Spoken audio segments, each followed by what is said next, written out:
हाँ तो गाइस स्वागत है आप सभी का एक और नई वीडियो में। तो क्या छोड़ो हाल चाल नहीं पूछना चाहता, क्योंकि मुझे मालूम है आदि पुरुष मूवी जिन जिन लोगों ने देखी है उनका हाल बेहाल हो रखा है। और आज की इस वीडियो में मैं आदि पुरुष मूवी के बारे में ही बात करने वाला हूँ। और एक चीज और बताना चाहता हूँ कि आप लोगों को ये जो वीडियो है ना, ये वीडियो होने वाली है दो पार्ट में। पहला पार्ट जो आप ये देख रहे हैं वो है, और दूसरा पार्ट जो कि हो सकता है आपको इस वीडियो के 3-4 घंटे बाद भी देखने को मिल जाए, या फिर कल या परसों में देखने को मिल जाए। तो इंतजार करना उस पार्ट के लिए भी। और तो इसी के साथ अपन लोग अपना वीडियो शुरू करते हैं। तो भैया बिना समय गवाए ना शुरू करते हैं अपना काम। जय श्री राम।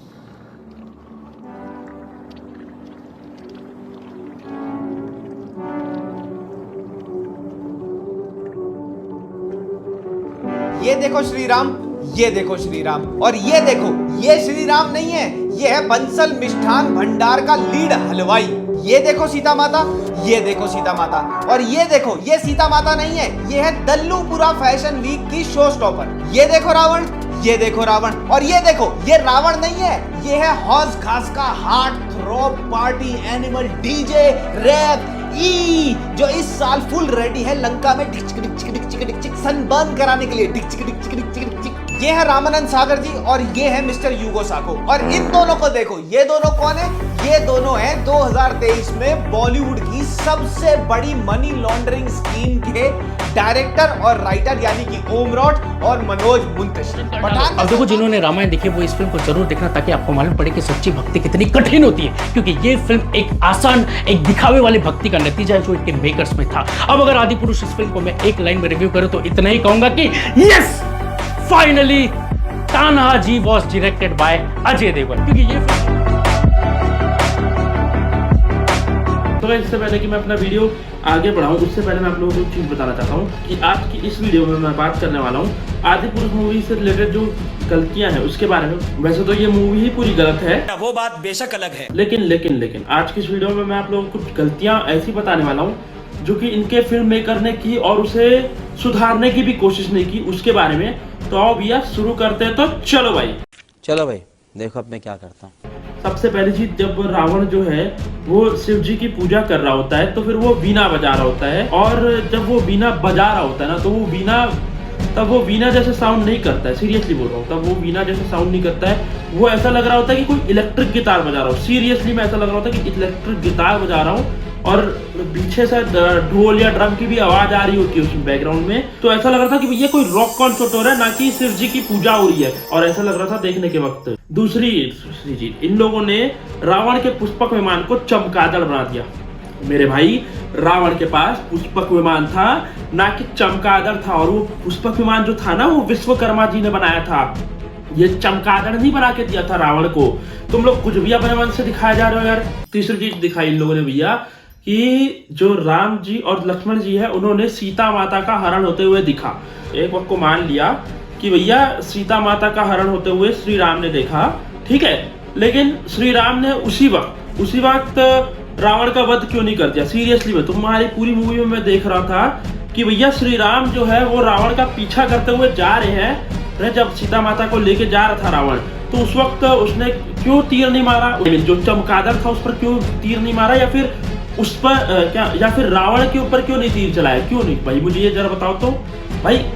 कुछ तो कम से कम सीरियसली हो के कुछ चीजें अच्छे से सोच लेते। चौथी चीज, इन लोगों ने जटायु को एक चील पक्षी दिखा दिया, जबकि जटायु जो था वो गिर्द था, गिर्दों का राजा था, ना कि चील पक्षी था। और इसमें इन लोगों ने एक और बेवकूफी वाली बात क्या की पता है? इन लोगों ने ये दिखाया कि भैया श्री राम जी और लक्ष्मण जी ने तो भैया सीता माता का हरण होते हुए देखा ही देखा, साथ साथ में इन लोगों ने ये भी दिखाया कि श्री राम और लक्ष्मण जी ने जटायु के साथ लड़ाई होते हुए भी देखे, और उसका वध होते हुए भी दिखाया। भाई तालियां हो जाए भाई, जोरदार तालियां हो जाए भाई मेरे तरफ से। तो भैया तुम लोगों को भाई रोडी सैल्यूट दो भाई, कोई इन लोगों को रोडी सैल्यूट दो भाई। मैं सरकार से निवेदन करना चाहता हूँ इन लोगों को, भैया 21 तोपों की नहीं 21,000 तोपों की सलामी दो भाई। इतना क्या लॉजिक लगाया भाई इन लोगों ने कसम से, सीरियसली में मजा आ गया भाई इन लोगों के लॉजिक को देख के। पांचवी चीज, इन लोगों ने दिखाया भैया सीता माता जो है वो अपने गले में मोतियों का हार पहनी हुई थी और उसे नीचे फेंक देती है, जिसमें से मोती जो है वो बिखर के अलग अलग गिर गए और उसमें से एक बंदर के हाथों में जाके चले गए। और वास्तविकता में मेरे भाई ऐसा कुछ नहीं हुआ था। सीता माता ने एक पोटली में अपने कुछ जो गहने हैं ना वो रख दिए थे और उसे नीचे फेंक दिया था, और वो सुग्रीव को मिला था। और उसके थ्रू राम जी को वो बताते हैं कि हमारे यहाँ कुछ दिन पहले ही ये पोटली गिरी थी, इसमें ये जेवर वगैरह रखे हुए थे, ये सब बताया था उन्होंने। ये ऐसे नहीं कि सीता माता ने एक मोतियों का हार फेंक दिया था, एक मोती बंदर के हाथों में जाके लग गया था, ऐसा नहीं था भाई कुछ भी। छठी चीज इन्होंने दिखाया हनुमान जी का मिलन श्री राम जी और लक्ष्मण जी के साथ। इन लोगों ने कैसे दिखाया वो मैं आप लोगों को बात बताऊंगा। वास्तविकता में कैसे होता है मैं बताना चाहता हूँ आप लोगों को, जिनको नहीं मालूम उनके लिए बताना चाहता हूँ। तो देखो भाई, होता ये है कि हनुमान जी जो है वो जाते हैं श्री राम जी और लक्ष्मण जी के पास एक मुनि के वेश में, और वो भी सुग्रीव जी के कहने पे। उन लोग कौन है और कहीं उन्हें बाली ने तो सुग्रीव का वध करने के लिए तो नहीं भेजा, वो जानकारी के लिए वो हनुमान जी को भेजते हैं। और हनुमान जी जो है वो मुनि का वेश धारण करके श्री राम जी और लक्ष्मण जी के पास जाते हैं, उनसे उनका नाम वगैरह पूछते हैं। तो लक्ष्मण जी जो है वो बताते हैं कि मेरा नाम लक्ष्मण है और ये मेरे बड़े भाई श्री राम है।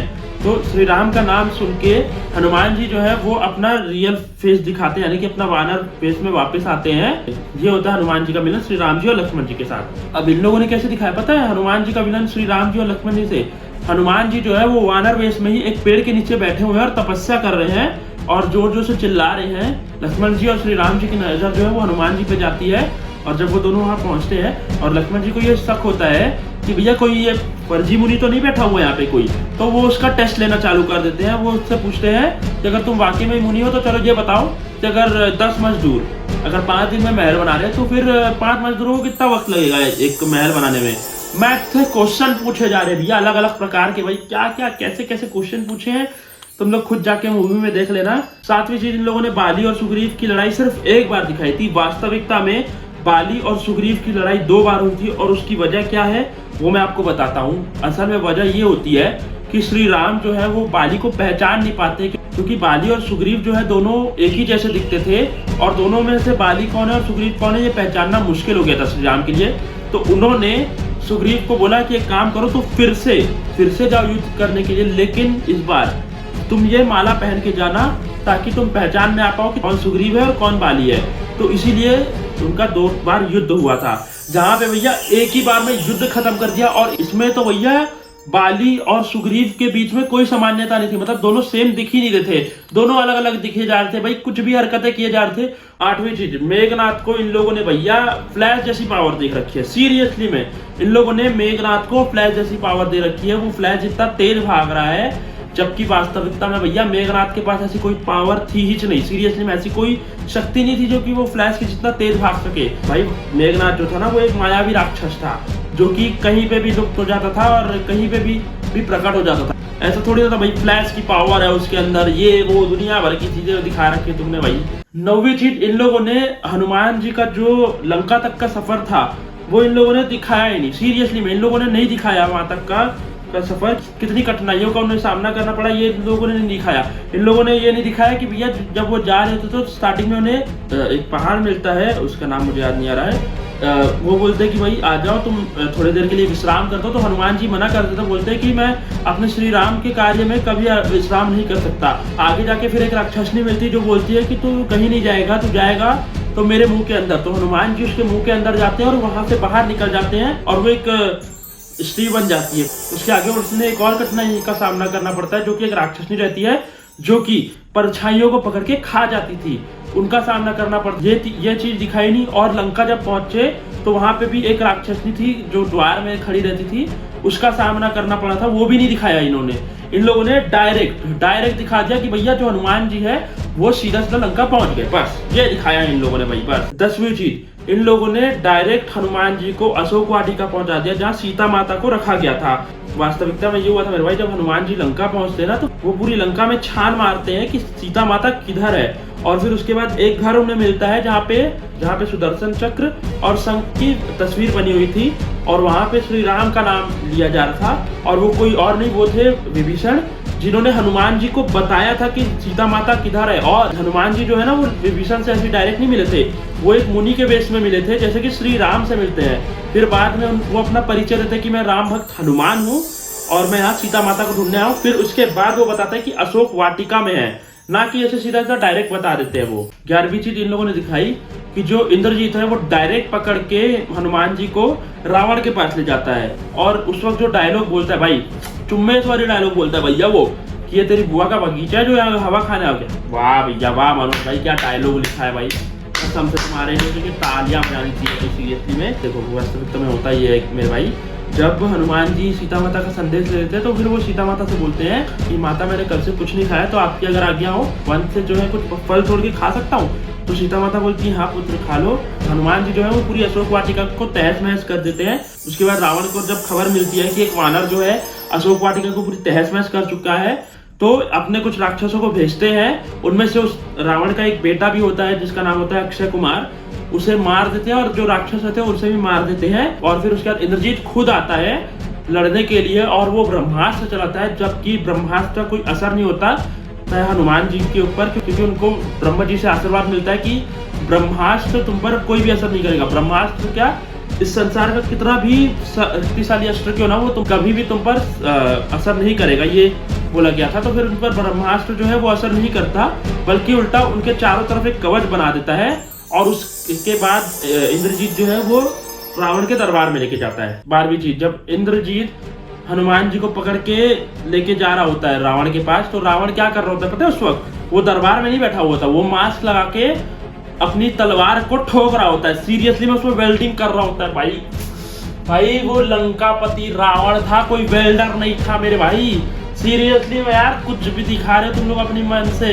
और उसी वक्त ना जो हनुमान जी है वो अपना संदेश सुनाते हैं। वास्तविकता में ये होता है, जब इंद्रजीत ने हनुमान जी को पकड़ लिया था, बंदी बना लिया था, तब वो दरबार में लेके जाते हैं ना, कोई शस्त्रगार में लेके जाते हैं। भाई क्या दिखा रहे हो तुम लोग। जब हनुमान जी पहुंचते दरबार में तो रावण का यही सवाल होता है हनुमान जी से कि तू कौन है बता। तो फिर हनुमान जी ये कहते हैं कि मैं श्री राम का दूत हूँ और श्री राम का संदेश लेके आया हूँ तुम्हारे पास कि तुम सीता माता को लौटा दो, अन्यथा युद्ध के लिए तैयार हो जाओ, ये संदेश लेके आए थे। उसके बाद रावण ने ये कहा था कि इसे मृत्युदंड दे दो, तो विभीषण ने रोका था, कहा था भैया कि दूतों के लिए जो होता है वो मृत्युदंड नहीं होता, और आप एक वानर की मृत्यु करेंगे ये तो अच्छी बात नहीं है ना। तो उन्होंने विभीषण ने कहा था कि आप कोई दूसरा दंड दे दीजिए। उसके बदले में हनुमान जी की पूज जलाने का आदेश दिया था, और हनुमान जी की पूज एकदम आसानी से नहीं जलानी थी। हनुमान जी अपनी पूज एकदम लंबी करते गए थे और उसमें कपड़ा बांधते गए थे लंकावासी। ऐसे थोड़ी ना कि भैया एक ही बार में बांध दिया कपड़ा और जला दिए। हनुमान जी की पूज जलाई रही थी ना, तब क्या डायलॉग बोल रहे थे कि कपड़ा तेरे बाप का, तेल तेरे बाप का, आग भी तेरे बाप की और जलेगी भी तेरे बाप की। खैर ये डायलॉग तो अभी चेंज कर दिया गया है और डायलॉग ये रख दिया गया है, कपड़ा तेरी लंका का, तेल तेरी लंका का, आग भी तेरी लंका की, जिंदगी भी तेरी लंका ही। खैर मनोज जी आपको रिप्लाई जो देना है वो तो हम अगली वीडियो में दे देंगे। फिलहाल तो अपने 13वें पॉइंट पे चलते हैं। तो 13वीं चीज इन लोगों ने क्या दिखाई भैया, श्री राम लक्ष्मण जी सुग्रीव जामवंत और अंगद और जितनी भी वानर सेना, ये सब लोग हनुमान जी के आने से पहले जिस समुद्र के किनारे में इन लोग बैठे हुए थे वहां पे पहले ही चले गए। और बाद में हनुमान जी आए और हनुमान जी आके क्या डायलॉग मार रहे हैं कि बोल के आ गया मैं वहां पे कि हमारी बहन बेटियों को जो छुएगा उसकी लंका लगा देंगे। ये ऐसा डायलॉग मारा उन्होंने, भाई लंका लगा देंगे। ये क्या कौन से छपरियों की लैंग्वेज है भाई, जरा ये बताना तो मुझे सीरियसली में कौन से छपरियों की लैंग्वेज है। 14वीं चीज मैं आप लोगों की चीज बताना चाहता हूँ। जब श्री राम लक्ष्मण जी और समक्ष जो वानर सेना है वो जब लंका पहुंची थी तो उन्होंने सोचा था कि एक बार फिर से हम लोग शांति प्रस्ताव भेज के देखते हैं रावण के पास। तो वो अंगद को भेजते हैं और वो वहां पे जाके अंगद बोलता है कि तेरे पास अभी भी मौका है रावण, तू सीता माता को जो है लौटा दे। लेकिन रावण जो है वो ये बात नहीं मानता। फिर रावण जो है हनुमान जी जैसे फिर से अंगद को मारने का आदेश देते हैं। लेकिन अंगद ये कहते हैं कि भाई अंगद ये कहते हैं कि मारना तो दूर, अगर यहाँ पे बैठे हुए दरबार में किसी के भी मेरे पैर को हिला के दिखा पाए तो मैं मान जाऊंगा। तो वहां पे उस वक्त काफी सारे जो है राक्षस लोग उठाने की कोशिश करते हैं लेकिन उठा नहीं पाते। और स्वयं फिर रावण जब आता है तो फिर वो बोलते हैं कि मेरे पैर मत पकड़ दुष्ट, जाके श्री राम के चरण पकड़। फिर ये बोलते हैं। इन लोगों ने क्या दिखाया, इन लोगों ने दिखाया भैया कि एक जासूस जो है वो श्री राम जी के सेना में है और वो विभीषण का रूप लेके आ गया है। और उसके बाद ये पूछे जा रहे हैं कि भैया हनुमान जी के अलावा और कौन कौन है जो कि उड़ सकता है। तो वो बोलते हैं कि हनुमान के अलावा सुग्रीव है और अंगद है और जामवंत को भी बोल देते हैं। विभीषण जो है वो जानते हैं कि जामवंत जो है वो एक भालू है, ना कि एक वानर है, और वो उड़ नहीं सकते। ये बोल के वो समझ जाते हैं कि तुम एक जासूस हो। और फिर उसके बाद उनको पूरा जो उनका जो फिर उसके बाद जो उनकी सेना की जो तैयारी ना वो आदेश देते हैं दिखाने का कि भैया बताओ कि क्या क्या है, हम लोग क्या क्या तैयारी करके, ये सब की चीजों के बारे में। और अंगद जो है वहां पे उस रावण के सामने ले जाके फेंक देता है। भाई 15वीं चीज, इन लोगों ने युद्ध का स्टार्ट ही कैसे किया पता है तुम लोगों को? इन लोगों ने युद्ध का स्टार्ट किया भैया, रावण और इंद्रजीत जो है वो खड़े हुए हैं और सीता माता को इन लोग श्री राम को वापस लौटा रहे हैं। लेकिन इंद्रजीत जो है ना वो श्री राम के पास पहुंचने से पहले ही माता सीता का गला काट देता है। और वास्तविकता में वो माता सीता रहती नहीं है, वो राक्षस रहता है सीता माता के रूप में। वास्तविकता में मेरे भाई ऐसा कुछ नहीं होता। रावण जो है वो सबसे पहले कुंभकर्ण के जो बेटे हैं कुंभ निकुंभ, उन लोगों को भेजा था और वो दोनों मारे जाते हैं सुग्रीव और हनुमान जी के हाथों। फिर उसके बाद इंद्रजीत आता है। इंद्रजीत जो है लक्ष्मण जी को घायल कर देता है। फिर उसके बाद जो है हनुमान जी वो संजीवनी बूटी लेके जाते हैं, ना कि ये सब दिखाते कि भैया सीता माता को छोड़ रहे हैं और वो राक्षस निकल रहे हैं। ये सब ऐसे कुछ नहीं दिखाता भाई। 17वीं चीज, जब लक्ष्मण जी घायल होते हैं तो उसका उपाय सिर्फ एक ही चीज होती है, संजीवनी बूटी, जो कि कोई नहीं जानता था। लेकिन इसमें से विभीषण के साथ शायद एक स्त्री आई हुई रहती है, वो शायद उनकी पत्नी रहती है। वो बोलती है कि इसका सिर्फ एक ही उपाय है जो कि संजीवनी बूटी। और वो बोलते हैं कि भैया सुबह होने से पहले वो जो संजीवनी बूटी है वो लक्ष्मण जी को देनी होगी उसमें। लेकिन ये बोलते हैं कि लेकिन ऐसा हो नहीं सकता, संजीवनी बूटी जो है वो अभी जाके सुबह कोई ले आए, ऐसा हो नहीं सकता। तो हनुमान जी बोलते हैं मैं जाके लेके आऊंगा, ये बताइए कि संजीवनी बूटी दिखती कैसी है? तो बोलती है कि संजीवनी ना तो कोई पत्ता है, ना कोई फूल है, ना कोई पौधा है, कुछ नहीं है। ना ही वो हरी होती है, ना ही वो लाल होती है, कोई रंग नहीं होता उसका, वो सिर्फ संजीवनी होती है। ये क्या एक्सप्लेनेशन था? नहीं सीरियसली मुझे बताओ, ये क्या एक्सप्लेनेशन था? मैं इसे क्या मानूं भाई? संजीवनी सिर्फ संजीवनी होती है, वाह भाई। उसका कुछ एक्सप्लेनेशन कि वो चमकती है कि नहीं, कैसी है, क्या है, कैसी दिखती है, सब कुछ नहीं बताया था। वास्तविकता में मेरे भाई विभीषण ने बोला था हनुमान जी से कि लंका में एक वैद्य रहते हैं, उन्हें ले आओ। हनुमान जी जो है उनकी कुटिया के समेत लेके आते हैं और वो बोलते हैं कोई औषधि वगैरह बताइए, कोई दवाई वगैरह बताइए कि इसकी क्या दवाई है, क्या औषधि है। तो वो बोलते हैं कि इसकी सिर्फ एक ही औषधि है जो कि ये संजीवनी बूटी है, और वो यहाँ नहीं है, वो हिमालय के पास जो द्रोण पर्वत है उसमें मिलती है। सूर्योदय होने से पहले इन्हें पिलानी होगी, लेकिन ऐसा कोई है नहीं जो कि सूर्योदय होने से पहले चले जाए। तो हनुमान जी बोलते हैं कि मैं जाऊंगा संजीवनी बूटी लेने के लिए, ये मुझे बताइए संजीवनी कैसे दिखती है। तो वो बोलते हैं कि संजीवनी जो है वो दिन रात चमकती है, तो उससे तुम्हें पहचान हो जाएगी। ये होता है वास्तविकता में, ना कि संजीवनी से संजीवनी होती है, ऐसा नहीं बोलते भाई ये सब कुछ। 18वीं चीज, इन लोगों ने ये दिखाया भैया हनुमान जी को कि वो डायरेक्ट संजीवनी बूटी लेके आ गए। वास्तविकता में मेरे भाई हनुमान जी का कुछ कठिनाइयों से सामना हुआ था संजीवनी बूटी लाने के वक्त। तो क्या कठिनाई रहती है मैं आपको बताता हूँ। सबसे पहले वो मुनि से मिलते हैं जो कि एक राक्षस रहता है जिसका नाम रहता है कालनेमी, जो रावण के द्वारा भेजा रहता है हनुमान जी का वध करने के लिए।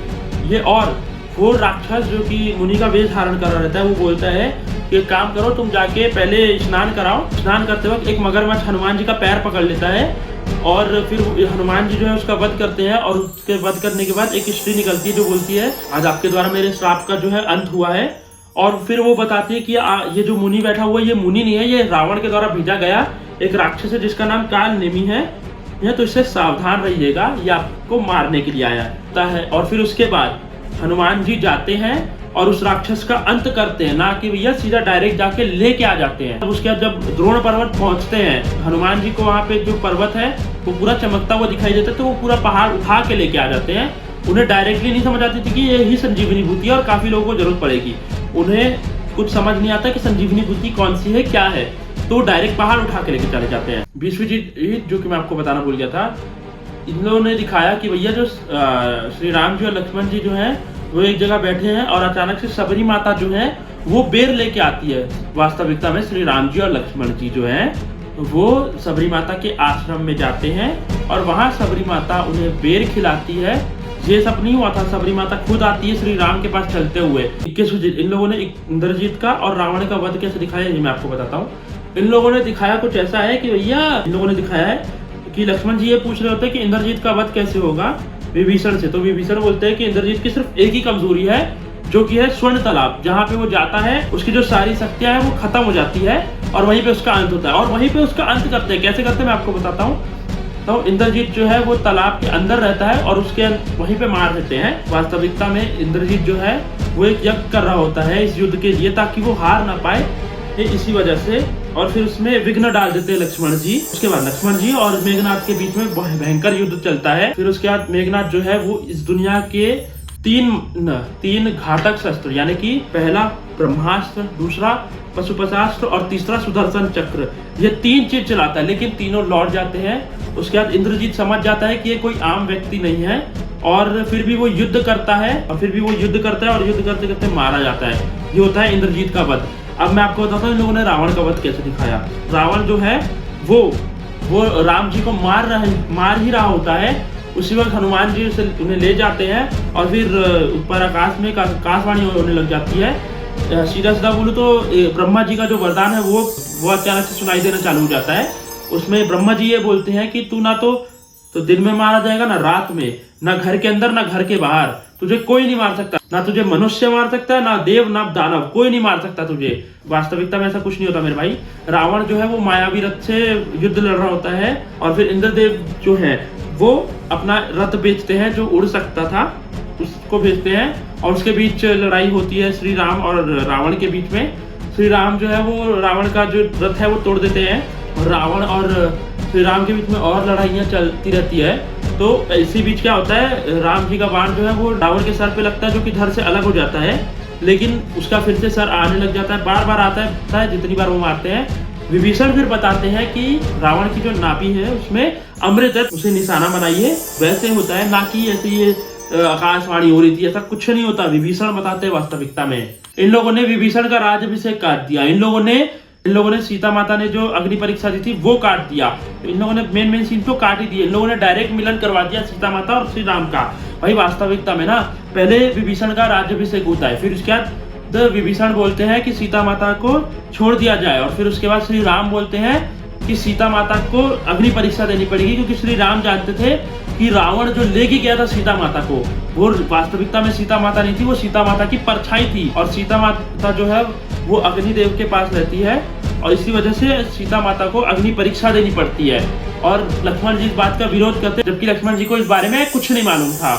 ये होता है भाई वास्तविकता में, ना कि सीता माता और श्री राम डायरेक्टली मिल जाते हैं, ऐसा कुछ नहीं होता मेरे भाई। ये कुछ गलतियां थी मेरी तरफ से, क्योंकि मुझे लगा कि भैया इसे सुधार किया जा सकता था। जो 6 महीने का इन लोगों ने टाइम दिया था, थोड़ा बहुत सुधार हो सकता था और प्रभास के बदले किसी और एक्टर को लिया जा सकता था, सैफ अली खान के बदले किसी और एक्टर को लिया जा सकता था। सैफ अली खान लिटरली में इसमें रावण तो नहीं लग रहा है, लेकिन जो MC स्टाइल की जो छपरी फैंस होते हैं वो जो हेयर स्टाइल रखते हैं ना, वैसा हेयर स्टाइल रख के और विराट कोहली जैसे बियर्ड रख के आ गया है। शूटिंग के टाइम पे हो सकता है सैफ अली खान ने मस्त बियर्डो का हेयर ऑयल और बियर्डो का बियर्ड ऑयल लगा के मस्त शूटिंग में चला गया, बस और कुछ नहीं, उसको कुछ दिखा नहीं। एटलीस्ट भाई रावण को एक मुकुट तो पहना देते। और इन लोगों ने एक चीज और दिखाई थी जो मैं आपको बताना भूल गया। रावण को इन लोगों ने जो उसका पुष्पक यानी कि जो चमगादड़ होता है ना, उसे भाई कैसे बोलूं मैं कुछ समझ नहीं पा रहा हूँ, उसे मांस खिलाते हुए, सीरियसली में मांस खिलाते हुए दिखाया है। भाई रावण था वो, रावण लंकापति रावण था वो, ब्राह्मण था वो, शिव जी का परम भक्त था रावण। वो मांस वास से दूर रहता था और तुम लोग यहाँ पे मांस खिलाते हुए दिखा रहे हो उसको। भाई ये सब चीजों के बारे में मैं तो अपनी अगली वीडियो में बात करूंगा। आज के लिए इतना ही। That's it for today। अगर आप लोगों को वीडियो पसंद आई तो वीडियो को लाइक कमेंट शेयर करना, चैनल को सब्सक्राइब कर देना, साथ ही साथ मुझे इंस्टाग्राम, फेसबुक, ट्विटर, स्नैपचैट भी फॉलो कर लो। मैं मिलता हूँ तुमसे अगली वीडियो में, तब तक के लिए बाय।